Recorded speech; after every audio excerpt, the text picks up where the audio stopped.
పెట్టనన్నది, అత్త తెచ్చిన కొత్త చీర కట్టనన్నది, మామ తెచ్చిన మల్లె పూలు ముడవనన్నది, మోడి చేతి మొట్టికాయ తింటానన్నది.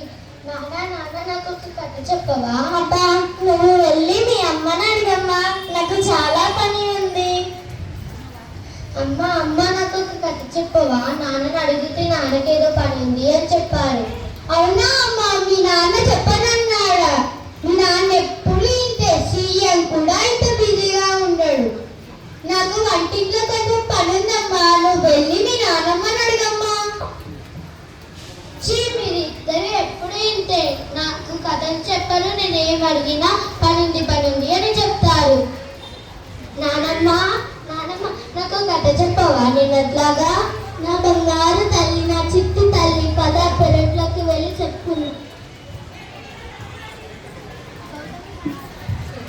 ఏదో పాచిపోయిన వాసన వస్తుంది. ఏం లేదండి, నిన్నటి ఉప్మా ఉంటే పడేయడానికి వెళ్తున్నా. మరెందుకు అంత చేశావు?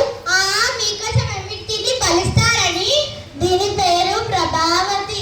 అస్సలు కోపం చాలా అతి, దీనికి లేదు మతి.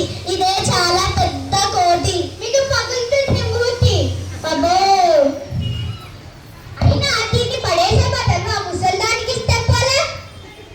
అత్తయ్య, ఓ అత్తయ్య, మీకోసం ఉప్మా చేశాను, తినండి. అమ్మా ప్రభా, ఇది పాచిపోయిందమ్మా, నేను తినలేను. పాచిపోయిందా? మీకోసం వేడివేడిగా జీడిపప్పు వేసుకొని తెమ్మంటావా ఏంటి? పాచిపోయిందంట, పాచిపోయింది.